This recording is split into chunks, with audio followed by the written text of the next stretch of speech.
soft food era of this diet, I started feeling like this numbness in my legs that I couldn't really describe and thought it was more like mental.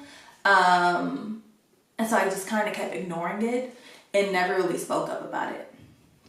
So as I'm hustling through this diet, I finally get to like regular foods. I ate a lot of fruits on my soft food diet. So like watermelon was a big go-to. It's nothing but water. But it was like also very easy to chew and swallow. So like I ate a lot of watermelon. I ate a lot of fruits. I attempted to eat an orange and that tore my stomach up so bad. So I was like, okay, I have to stay away from citrus. Trying to follow the various plans you see online. But yeah, it is what it is. So when I finally transitioned over to like being back on regular foods, my body had just honestly been through enough. I had dropped 100 pounds. I wasn't taking in enough nutrients. Even with me taking the protein shakes, I wasn't taking my vitamins. And so walking became harder and harder. And my memory was getting bad. I've always been praised for having a really good memory. I used to be able to remember things from my childhood really well. Like my mom would say something, I was like, oh yeah, remember X, Y, and Z? Yeah, it got bad. For my mom, she started to slowly notice some things with me, and she would like ask me a question. I would answer it. And she would say something else, and then I would like ask her the question that she had just asked me. Or I would ask the same question over and over and over again. Like, where's my sister? She would tell me. 2 minutes later, where's my sister? She's like, I just said she's here. 2 minutes later, I would ask again. And I still to this day can't remember any of that. I ended up going on a trip with my dad and my sisters to South Georgia to visit some family. And it was after that trip that my dad, I don't remember the trip at all. Like, there's only one thing I remember about that trip, and it was us walking around like a waterfront. That's it. I don't remember anything about that trip at all. And I remember coming back home, and in my head, I don't know what the timeline is.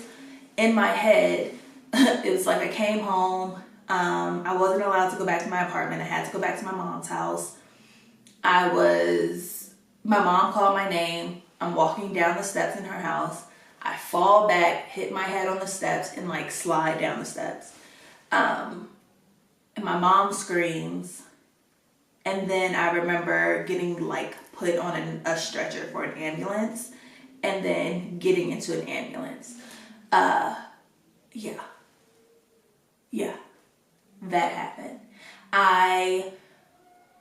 In the midst of all of this, I fell at my mom's house. My mom was freaking out. She didn't know what was wrong with me. I clearly didn't know what was wrong with me.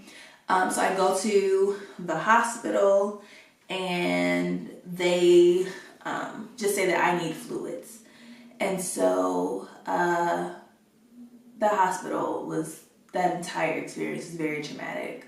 There are pieces of that I remember, and yeah, never want to experience that again. Also, don't ever take me to DeKalb Medical. But I ended up getting, and again, I'm in COVID, so I have to do all this stuff by myself. And at the time, no one could go with me to the hospital. No one could be inside the hospital with me. And so I'm in the ambulance with like the driver's in the front, and there's 2 people in the back with me. I remember them being really nice. And I remember like them walking me into the hospital, into the emergency room. The emergency room was so full that like the lady had to sit with me. I couldn't remember anything. She was asking me questions apparently in the ambulance, and I couldn't recall any details. And so she had to sit with me to like give them all of my information. And I remember having my phone was dying. Like it was already red, like the battery percentage. And so I remember this guy being shot, looking down, there was like blood on the floor. He's screaming, they're wheeling me back to a room. He's screaming, saying, what about me? He came in after me. And I'm screaming to the lady like, take him first, take him first. And again, this is just more of like trauma stuff. Like, don't take me, I'm fine, like take him. And like kind of almost having a panic attack because I was like, this guy's gonna die, I'm okay, like please take him back. And the guy who was wheeling me was like, he's not going to the same place you're going. I was going to be placed in a room. He needed to be in an emergency room. Where they do the surgeries. Let's go with that. Surgery room? Whatever. I'm not a doctor. But the guy was telling me he needed to go somewhere else and was explaining where. And I don't remember anything else about that visit. I remember my mom coming to get me early the next morning. And my mom, like, we go to the house and she packs up some stuff for me and we head right to Alabama. My mom was like, we need to go talk to the doctor. I don't know what's happening with you, but we need to go see the doctor. So we go to Alabama. She had already called them and kind of explained some things that I was going through. And so they were like almost waiting on us. When I got to the doctor, we literally like pulled in, parked, hopped out the car, and we are trying to walk into the building when the doctor has one of his nurses literally wheeling out a wheelchair for me. They forced me to sit down. And remember earlier I said how close the doctor's office and the hospital was to one another. They take me directly to the hospital. Like I never made it inside to the actual doctor's office. They took me right over to the hospital. And I was immediately pumped with like fluids and things. And they ran a lot of tests, CT scans, all sorts of things. And my doctor said, this is the worst case of a vitamin deficiency I'd ever seen. And at that time, I was like literally gray in skin tone. But this is a clip of me being fussed at by my friend Jody, and who was really just trying to get me up and walking. Because of my vitamin deficiency, I had lost my memory, my short-term memory, and I was having trouble standing and walking, again, due to a vitamin deficiency. Alexis, get up. I'm sorry. Yeah, like them steps weren't a lot. Huh? Them steps. I don't like feeling like this.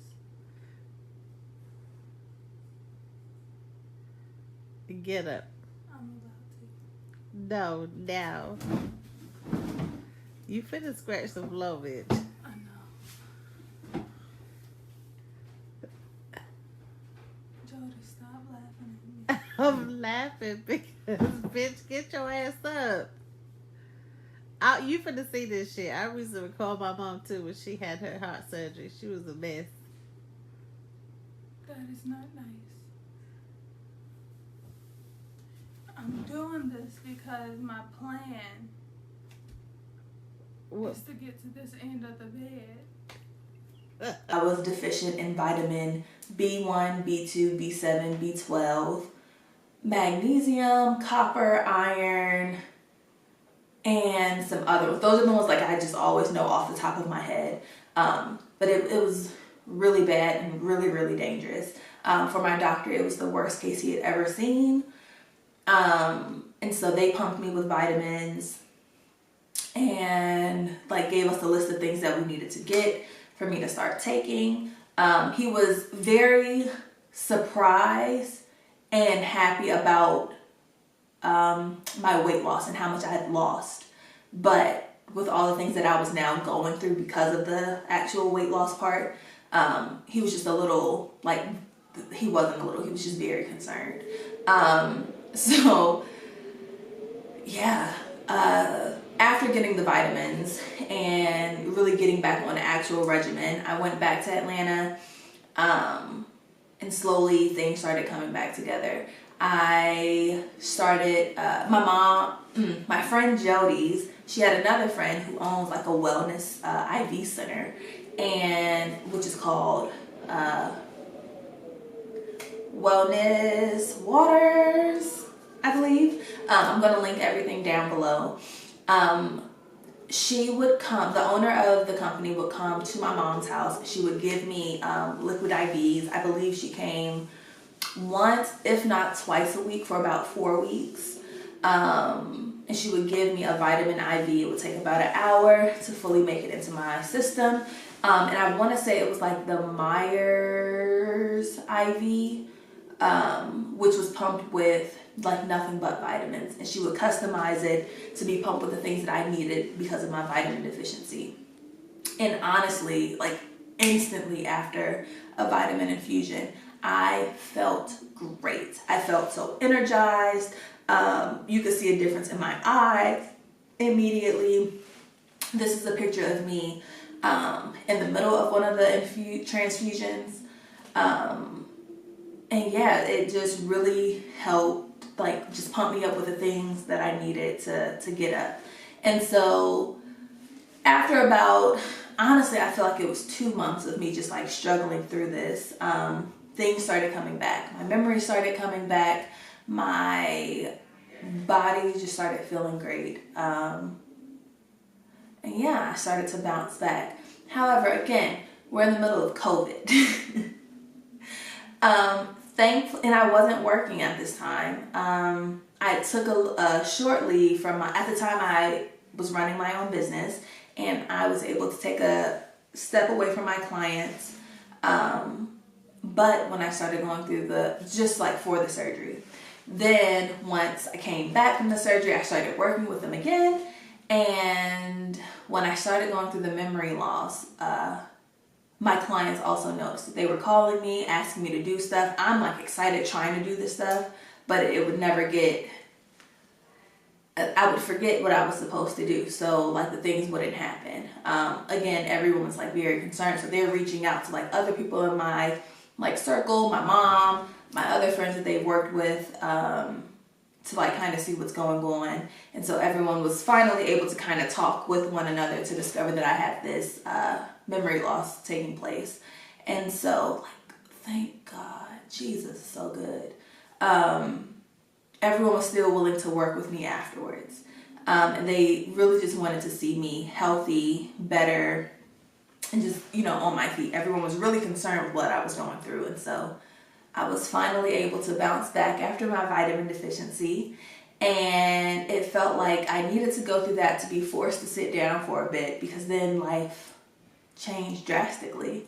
I began to move a little bit more, get active again, and continue to lose weight.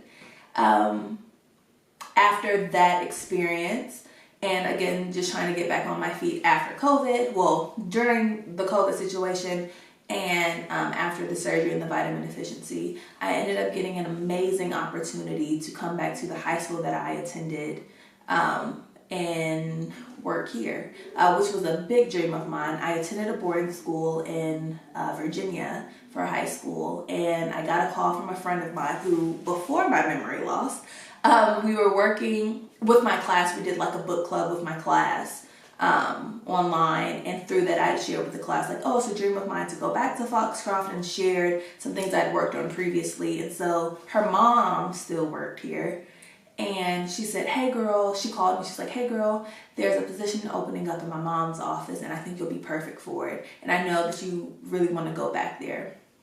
So by the grace of God, everything worked out, and I was able to fulfill that dream, and I'm still here now. And yeah, it's like I kind of went through all of that to then get to a place where I'm able to fulfill my dream. It's been a journey.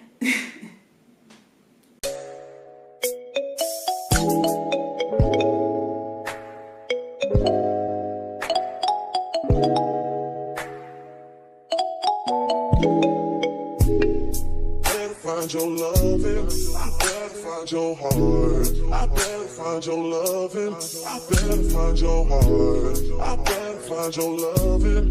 I better find your heart. I better find, give all my love, and nothing's gonna tear us apart.